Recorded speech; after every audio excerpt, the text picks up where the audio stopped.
সমাবেশে হলদিয়া শিল্পাঞ্চল এবং এই জেলার শ্রমজীবী কমরেড মা ভাই ও বোনেরা,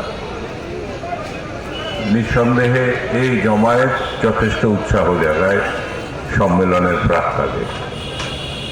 আর এই জমায়েতের বৈশিষ্ট্য শ্রমজীবী মানুষের জমায়েত,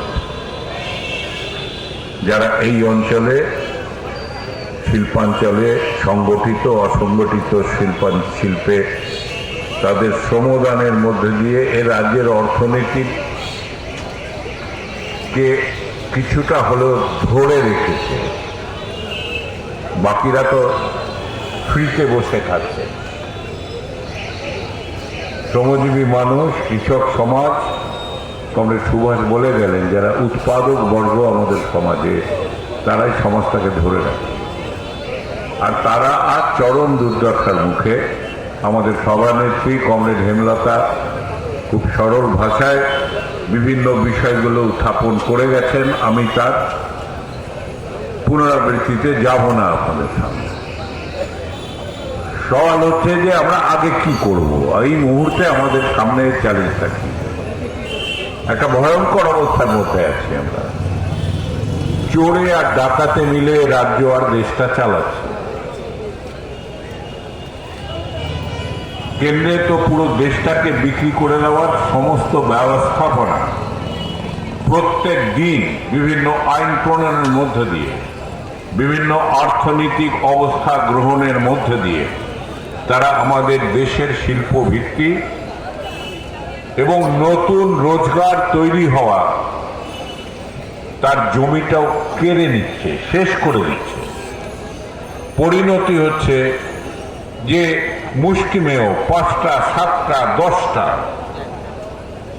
বড় মালিক কোম্পানি, দেশি এবং বিদেশি, তার হাতে দেশের যাবতীয় উৎপাদনী সম্পদ, তার খনিজ সম্পদ, যেটা ভারতবর্ষের আমাদের দেশে একটা অত্যন্ত মূল্যবান আধার শক্তি, যা পৃথিবীর বহু দেশের কাছে নেই, খনিজ সম্পদ, এই সব কিছু সমর্পণ করে দেওয়া।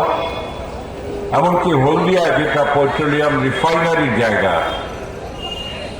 পেট্রোলিয়াম উৎপাদনের ক্ষেত্রেও আইন প্রণয়ন করে যে ভয়ঙ্কর ব্যবস্থা করে তুলেছে, আগামী দিনে এ আশঙ্কা করার যথেষ্ট কারণ আছে।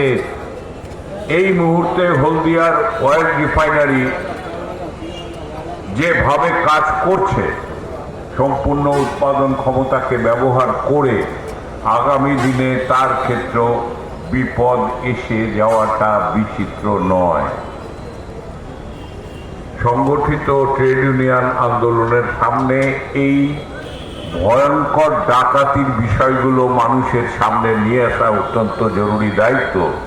যদি কমরেড সুভাষের শেষ বক্তৃতার শেষ লাইন অনুযায়ী, যদি আমাদের মূল যে দায়িত্ব ট্রেড ইউনিয়ন, সিআইটিউর সাংবিধানিক দায়িত্ব, যদি দিনটা বদলের লড়াইটা এগিয়ে নিয়ে যেতে হয়, হাওয়ায় করা যাবে না। চোর ডাকাত বলে কান্নাকাটি করে হবে না। চোরেরা চুরি করবেই, ডাকাতেরা ডাকাতি করবেই। আর পুঁজিবাদ আজকে যে সংকটের জায়গায় এসছে, দেশ, শুধু আমাদের দেশ নয়, সারা পৃথিবীর পুঁজিবাদী অর্থনীতি ভয়ঙ্করভাবে আপামর জনগণকে লুণ্ঠন করে মুষ্টিমেয় বড় বড় কর্পোরেট মাফিয়ার হাত শক্ত করা, এটাই আজকে দুনিয়ার রাজনীতি হয়ে দাঁড়িয়েছে। এবং এই রাজনীতির প্রভাবেই দুনিয়ার সাম্রাজ্যবাদী দেশগুলো আমাদের মতন বিকাশশীল দেশগুলোর ওপরে নিরন্তর নতুন নতুন চাপ তৈরি সৃষ্টি করছে। আর আমাদের কেন্দ্রে বসা সে ডাকাত সরকার প্রতি মুহূর্তে আত্মসমর্পণের মধ্যে দিয়ে আমাদের দেশের মূল যে আত্মরক্ষার জায়গাটাকে দুর্বল করে দিচ্ছে। এই সব কিছুর বিরুদ্ধেই ট্রেড ইউনিয়ন আন্দোলন, শ্রমিক শ্রেণীর আন্দোলনের লড়াই। আর এই সব কিছুর বিরুদ্ধে লাল ঝান্ডার শ্রমিক আন্দোলন, সিআইটিউ, দেশের সবকটি কেন্দ্রীয় ট্রেড ইউনিয়ন সংগঠনকে এক মঞ্চে এ fight for the country, for the nation and for the people, দেশের জন্য, জনগণের জন্য লড়াই, শুধু শ্রমিকের লড়াই নয়, শুধু কৃষকের লড়াই নয়, এই জায়গায় দাঁড়িয়ে তাদের বিভিন্ন কর্মসূচিগুলো পরিচালনা করছে। এই মুহূর্তে আমাদের মাথার উপরে 9 জুলাইয়ের সাধারণ ধর্মঘট, একটা বড় চ্যালেঞ্জ। পুরো হলদিয়ার শিল্পাঞ্চল স্তব্ধ করে দেওয়ার চ্যালেঞ্জ নিতে হবে। এই রাজ্যের সমগ্র শিল্পাঞ্চল, গরিব মানুষ, খেটে খাওয়া মানুষের ধর্মঘটের পূর্ণাঙ্গ অংশগ্রহণের মধ্যে দিয়ে এই ধর্মঘটকে দৃশ্যমান করে তোলা, সবাই দেখে, যাতে হাওয়াতে দাঁড়িয়ে নেই আমরা। এই চ্যালেঞ্জ গ্রহণের চ্যালেঞ্জ এই মুহূর্তে আমাদের কাছে। আর এই সম্মেলনের থেকে সেই প্রস্তুতি অলরেডি চলছে। এই সম্মেলনে দাঁড়িয়ে সে প্রস্তুতি আরো ব্যাপক, তীক্ষ্ণ, তীব্র এবং জনমুখী করে তোলার চ্যালেঞ্জ নিয়ে এই সম্মেলন অনুষ্ঠিত হতে যাচ্ছে। আপনাদের সহযোগিতা, আপনাদের আগের চাইতে অনেক বেশি এগিয়ে এসে অংশ নেওয়ার দাবি জানিয়ে আমি এটুকুই বলবো আপনাদের কাছে। এই মুহূর্তে এটাই হচ্ছে সবচেয়ে চ্যালেঞ্জ। আমি আবার বলবো, চোরেরা চুরি করবে, ডাকাতেরা ডাকাতি করবে। আজকে সারা পৃথিবীর পুঁজিবাদী অর্থনীতির যে ব্যবস্থাগত সংকটের জায়গাটা আমাদের দেশেও একইভাবে প্রতিফলিত হচ্ছে। এইটাকে মোকাবেলা করার জন্য কোথাও ইমিগ্র্যান্ট, কোথাও বিদেশি ছাত্র, এদের ভগানো হচ্ছে, তাদের শত্রু হিসেবে চিহ্নিত করে এই বিভাজনকারী রাজনীতি চলছে। আমাদের দেশেও ধর্মের নামে সাম্প্রদায়িকতার বিভাজনকারী চলছে। যে কোনো সংঘর্ষকেই সাম্প্রদায়িক রং লাগানোর প্রচেষ্টা চলছে। গতকাল হয়ে যাওয়া হামলায় আজকে কাগজে দেখছি তুলসী মঞ্চের ভিডিও খুব ভাইরাল করেছে, যেখানে তুলসী মঞ্চ ছিল না। প্রতিটা এটাই সাম্প্রদায়িক রং লাগানো, মানে এ রাজ্যে চলতে থাকা চোর ডাকাতের বাইনারিটা সফলের দিকে মানুষকে বিভ্রান্ত করে নিয়ে যাওয়া, এই শয়তানি ষড়যন্ত্রের প্রতিফলন করছে। বিষয় হচ্ছে আমরা এই শয়তানি ষড়যন্ত্রে পা দেব কিনা। আক্ষেপ করার জায়গা নেই, চোর আর ডাকাত দেশ চালাচ্ছে, আক্ষেপ করে কোনো লাভ নেই। কিভাবে তার বিরুদ্ধে প্রতিরোধ গড়ে তুলে ঝেঁটিয়ে বিদায় করা যায়, সেটাই দিন বদল আসবে। সে রাস্তা হাঁটা। আক্ষেপ করে কোনো লাভ নেই, কারণ এই চোর ডাকাতের বাইনারির রাজনীতির শিকার বহু শ্রমজীবী সাধারণ মানুষ, যারা আমাদের হয়ে লড়াই করেন, ধর্মঘটে অংশ নেন, তারাও বয়ে যাচ্ছে। আজকে তার বিরুদ্ধে মানুষকে সচেতন করার দায় দায়িত্ব শ্রমজীবী আন্দোলনকে নিতে হবে, উৎপাদক শ্রেণীর আন্দোলনকে নিতে হবে, অন্য কেউ নিতে পারে না। ঐতিহাসিকভাবে এটাই তাদের দায়িত্ব।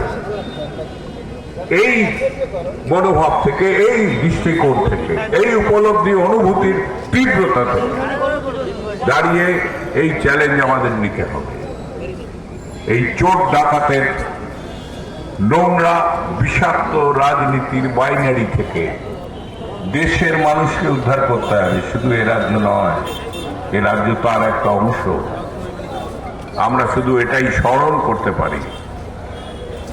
তীব্র লড়াইয়ের প্রতিক্রিয়ার প্রসারের মধ্যে দিয়েই কিন্তু পশ্চিমবঙ্গে বামপন্থী রাজনৈতিক প্রভাব বিস্তৃত হয়েছিল, যার রাজনৈতিক পরিণতি আমরা দেখেছি। প্রতি মুহূর্তে শ্রেণী সংগ্রাম, তেভাগা আন্দোলন থেকে আরম্ভ করে শ্রমিক কর্মচারীদের সংগ্রাম, চটকলের সংগ্রাম, প্ল্যান্টেশন মজদুরদের সংগ্রাম, যদি ইতিহাস দেখেন, এটাই 66, 67, 77-এর বাতাবরণকে পুষ্ট করেছিল।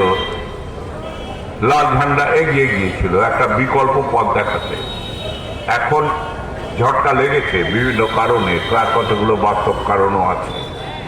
আজকে আবার তার পুনরুদ্ধারে যদি যেতে হয়, শ্রমজীবী মানুষকেই প্রতিরোধ এবং অস্বীকারের শপথ নিয়ে আজকের লড়াইয়ে অংশ নিতে হবে। প্রত্যেকটি প্রোগ্রামকে আমাকে প্রত্যেকটি সংগ্রামের কর্মসূচিকে আক্রামক করে তুলতে হবে। আমি লাল সালাম জানাই বাংলাদেশের পশ্চিমবঙ্গের শ্রমজীবীদের। এই প্রথম জাস্ট 3-4 দিন আগে স্মার্ট মিটার নিয়ে আপনাদের যে প্রচার, তা রাজ্য সরকারকে বাধ্য করেছে বিভিন্ন পরিবার হাউসহোল্ডে স্মার্ট মিটার লাগানোর প্রোগ্রাম আপাতত তারা মুলতুবি রেখেছে। তাকে পশ্চাদপসরণ করানো গেছে, তারা অজেয় নয়। ঠিক এভাবেই 37 দিন 38 দিনের সংগ্রাম স্যামসুং এর বাধ্য করেছিল, রাজ্য সরকারও হাঁটু কাঁপছিল স্যামসুং এর বিরুদ্ধে যেতে, বাধ্য করেছে স্যামসুংকে ইউনিয়নের স্বীকৃতি দিতে তামিলনাড়ুতে। এবং বিভিন্ন জায়গায় এই লাখ মরণপথ সংগ্রাম শেষ পর্যন্ত যাওয়ার শপথ নিয়ে সংগ্রাম মেয়ের যে ধারাবাহিকতা আর তার উত্তাপ বাধ্য করেছে, তারা অজেয় নয়, আমরা জিততে পারি। ঐতিহাসিকভাবে শ্রমিক শ্রেণীকে পরাজিত করা যায় না। আর এই মনোভাব নিয়েই আগামী লড়াইকে আমাদের সংগঠিত করতে হবে।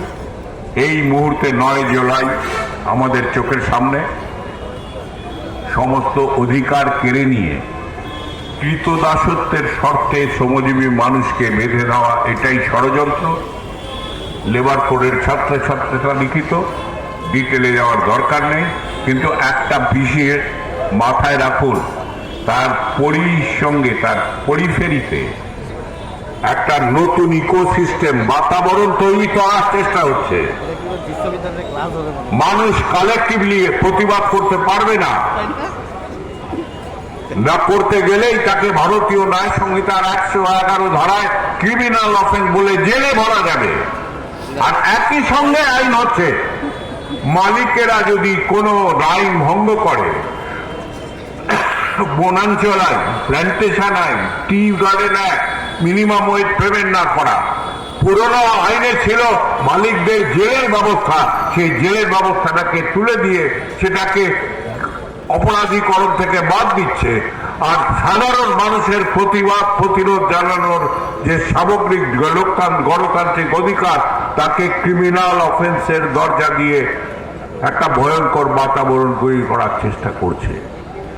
নয়া ফ্যাসিবাদী প্রক্রিয়া ভয়ঙ্কর প্রতিফলন ঘটতে চলেছে।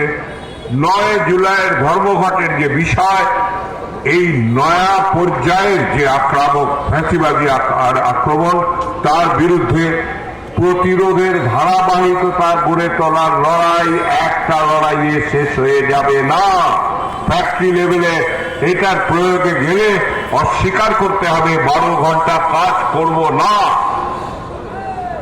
অস্বীকার করতে হবে, সে প্রতিরোধ গড়ে তুলতে হবে। এই পর্যায়ে এই মুহূর্তের লড়াইটা নিয়ে যাওয়ার মধ্য দিয়েই যে ভয়ঙ্কর ষড়যন্ত্র চলছে, শ্রমজীবী মানুষকে যদি দাসত্বের শর্তে বেঁধে ফেলা যায়, তাহলে দেশের গণতন্ত্র অনিবার্যভাবে বিপদাপন্ন হবে। পৃথিবীর ইতিহাস বারে বারে এই ঘটনা আমাদের চোখটায় আঙুল দিয়ে দেখে। এই জায়গায় দাঁড়িয়ে 9 জুলাইয়ের চ্যালেঞ্জ, এই মুহূর্তে আমাদের প্রাথমিক দায়িত্ব সারা রাজ্য জুড়ে এক ব্যাপক ধর্মঘটের বন্ধের বাতাবরণ তৈরি করার চ্যালেঞ্জ নিয়ে আমাদের এগোতে হবে। এবং এই ব্যাপারে আমি নিশ্চিত সংগঠিত শ্রমজীবী মানুষের আন্দোলন, কৃষকদের সমর্থন নিয়ে, আপামর গণতান্ত্রিক মানুষের সমর্থন নিয়ে এই বাতাবরণ তৈরি করবে। আর আমার ধারণা, এই বাতাবরণ তৈরির প্রক্রিয়ার মধ্যে দিয়েই এই চোর ডাকাতের রাজত্বের বাতাবরণকে বদলে দেওয়ার একটা নতুন আত্মবিশ্বাস নিয়ে গণতান্ত্রিক আন্দোলন এগোবে। এটাই পথ, অন্য কোনো দ্বিতীয় পথ নেই। প্রতি মুহূর্তে প্রতিরোধ, কাজের জায়গায় অধিকার প্রয়োগ করার ক্ষেত্রে এই বাতাবরণে, এই জায়গায় আমাদের প্রতিটি পদক্ষেপকে নিয়ে আসতে হবে, এই অ্যাপিল জানিয়ে। এবং আমি বিশ্বাস যে ত্রয়োদশ সম্মেলন এই দিকেই আপনি নিজেদের পরিকল্পনা গ্রহণ করবেন। এইটুকু বলে আপনাদের অভিনন্দন জানিয়ে সফল সমাবেশের জন্য আমি আমার বক্তব্য শেষ করছি। 9 জুলাই বন্ধের বাতাবরণ তৈরি করা রাজ্য জুড়ে এটাই চ্যালেঞ্জ আমাদের সামনে। ইনকলাব জিন্দাবাদ।